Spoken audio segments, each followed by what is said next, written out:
Good morning, everyone. From Alexandria, Mediterranean,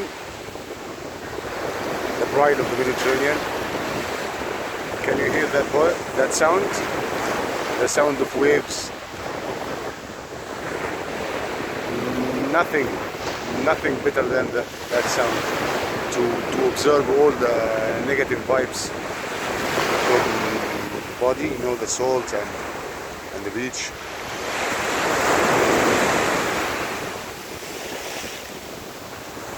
Can you hear that voice? No need music, no need phone calls, nothing. Just relax by the beach and listen to that voice the whole time. To make it totally, it will change the mood, it will restart the system, it will clear all the negative vibes, and really it's very important. صباح الخير. طبعا صوت موج بحر اسكندرية ليه تأثير السحر. طبعا هو كله بحر طبعا، ووجود الملح ده كله ده بيسحب الطاقات السلبية وكل كلام بديهي، لكن الاسكندرية برضو البحر بتاعها وموجها ممكن يكونش انضف حاجة.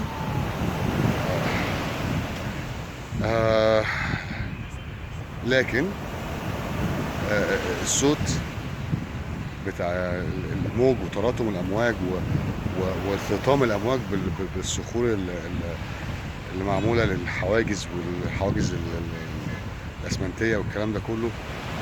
الصوت نفسه مش محتاج بقى موسيقى، انت مش محتاج تسمع موسيقى ولا اي نوع من انواع الموسيقى بقى، من اول المهرجانات لحد تشايكوفسكي.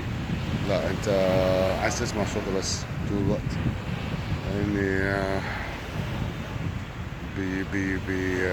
بيلمس الوجدان فعلا بيفصلك ويعملك ويعمل ريستارت كده تاني ويسحب كل الطاقات السلبية.